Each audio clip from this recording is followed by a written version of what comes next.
교회는 보이지 않게 하나의 질서가 있습니다. 교회는 사랑해서 다 용서하는 거 아닙니다.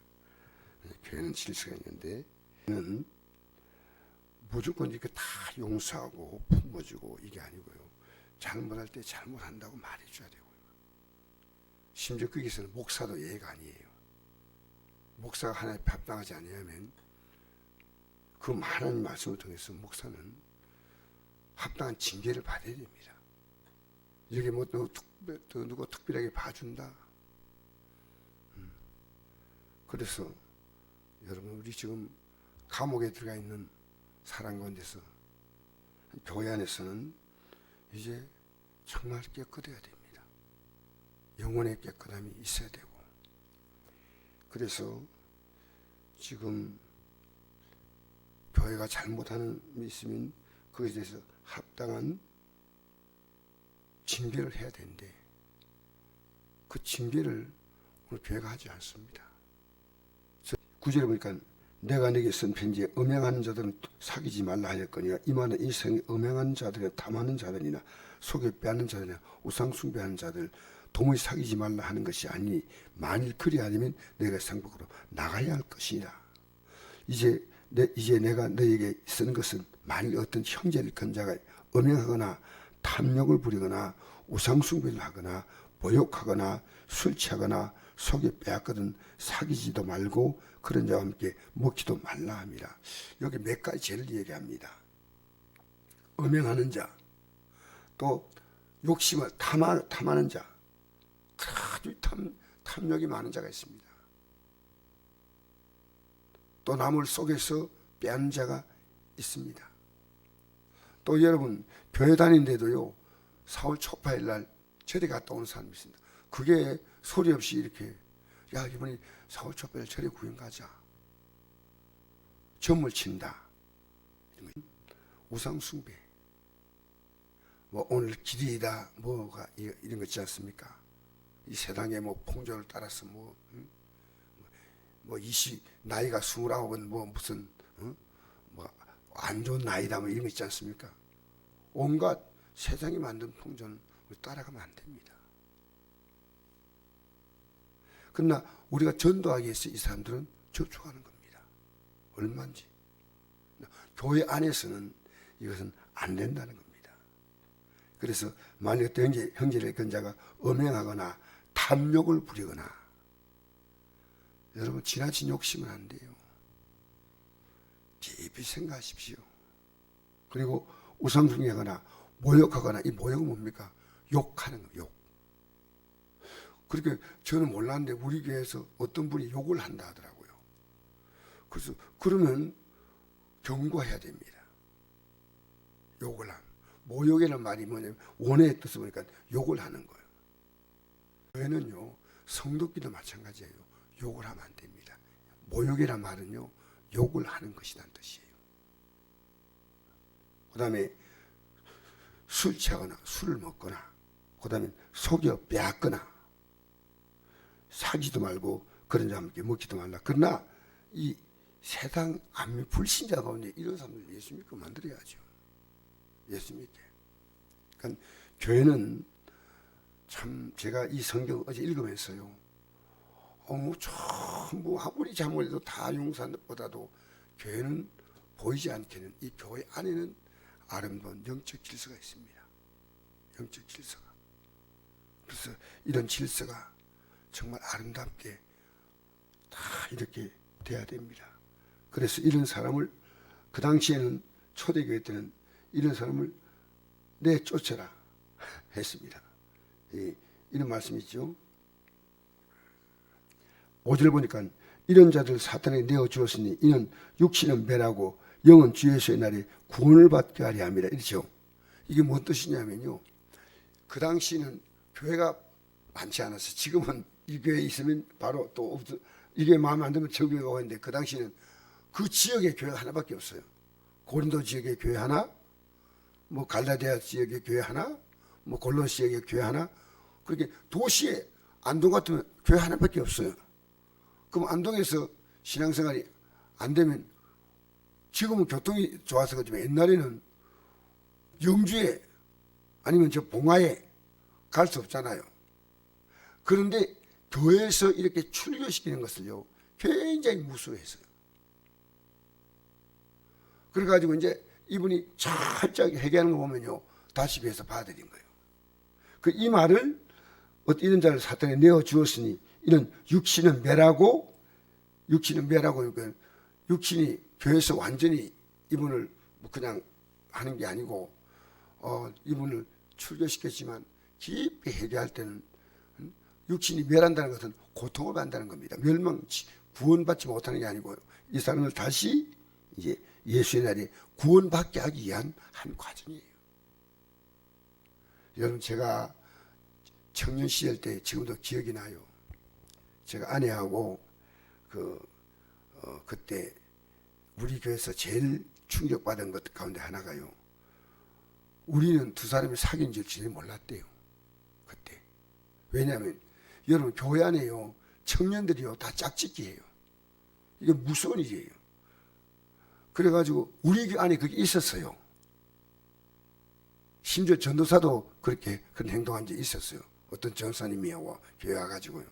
근데 이게요 교회에서 청년들이나 학생들 사이에서 이게 이루어지면요 교회는 대혼란이 옵니다. 교회 안에서는 불신자는 가능하지만 교회 안에서는 서로가 그 마음이 맞을 때는 서로 만나서 결혼을 하는 겁니다. 그런데 교회 안에서 공공연히 이런 게 모든 교회가 지금 다 있다는 겁니다. 그래서 교회는요 이런 부분에서 굉장히 깨끗해야 됩니다. 제가 어제 성경 읽다 보니까 그냥 스쳐 지나간 말씀인데 성경이 이렇게 명확하게 하구나. 심지어 탐욕을 부리고 우상숭배하고 모욕하고 술 취하고 속여 빼앗고 이런 사람을 교회에서 용납하면 안 된다는 겁니다. 여러분 우리 이 땅에 살면서요 우리 성북교회가 지금도 지나가 보니까요 청년들이 안동에 제일 많은 교회였어요. 근데 제일 슬픈 것이요 그걸 통제하지 못했어요. 그래서 교회는 어쨌든 이게 저는 그 사실은 알았다면 제가 통제했을 건데 교회 안에는요 제가 어릴 때 다녔던 교회도 그 기억이 나요. 이 사귀는 사람들이 있었어요. 우리는 교회 안에서 절대 안 사귀었어요. 그래서 여기서 예배당에 만나가지고 혹시 밖에 만나 있으면요 예배당에 나가서 한 송일쯤 가가지고요 거기서 만나자고 약속하는 거예요. 아무도 몰랐죠. 근데 교회 안에서요 이게 딱 확실한 부부같이 살아가는 청년들이 있었다니까요. 그런 게 있었어요. 지금도 생각하니까요 참 교회가 덕이 안 됐다. 그 청년들이 두루두루 이렇게 모여서 어떻게 만나고 살 수 있겠습니까? 이건 확실하게 서로 부부로 알아요. 부부로 알지 만큼 이게 분명한 거예요. 그래서 우리 순봉 부산교회가 붕이 안 됐어요. 그걸 통제하지 않았어요. 교회는요 이성적인 이런 문제가 나오면 안 됩니다. 이 교회는요 정말 거룩한 곳이에요. 할렐루야. 이 교회가요 이 거룩함을 요새 주일학교 애들도요 믿을 게 못 돼요. 그 애들도요 얼마나 무섭게 이 세상의 성지인 것에 우리 주일학생들조차도요 핸드폰을 가지고요 온갖 것을 다 봅니다.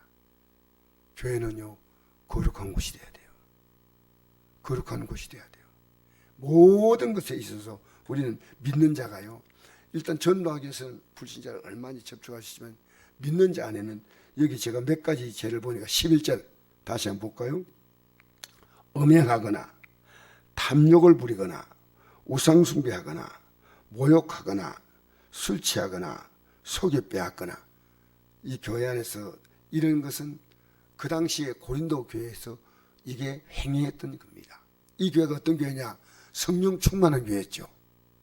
그러니까 성령 충만하니까 은사 문제를 가지고 얘기했습니다. 고린도 전서 12장과 14장은 우리가 잘 모르는 성령의 은사에 대해서 가장 잘 나와 있습니다. 여러분 교회는 거룩한 곳입니다. 할렐루야.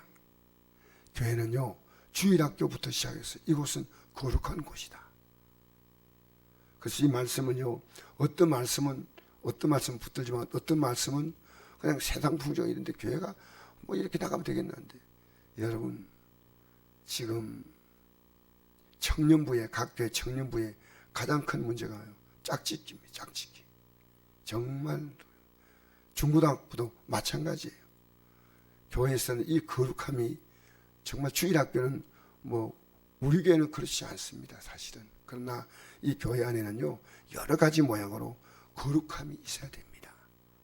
이 거룩함을 지켜나가고, 또 여러분이요, 여러분이 자녀를 교육하면서, 제가 어제 우리 큰아들과 작은아들에게요, 신앙적으로요, 내가 이건 아니다 생각하는 것을요, 장문의 편지를 써서 보냈습니다. 우리 예수 바로 믿자. 정말 제가 쓰기 어려운 글인데 나 이 말 해야 되겠다. 여러분 자녀에게요, 교회 나간다고 믿습니까? 아니에요. 분명히 버릴 것이 많은데 말을 못하는 거예요. 그 얼마나 힘들겠습니까? 저도 목사인데 말하기 힘든데 여러분 얼마나 힘들겠습니까? 그러나 신앙생활은요, 우리가 내가 예배당에 간다, 잘 믿는다, 그게 아니고요, 실제 말과 생각과 생활이 이것이 나와야 합니다. 예수님께서 하신 말씀은 이런 말씀 있지 않습니까? 내가 거룩하니 너희도 거룩할지어다. 여기에 기록된 말씀들은 이 한 부분이지만 우리 믿는 자가요, 거룩함으로 살아야 됩니다. 할렐루야.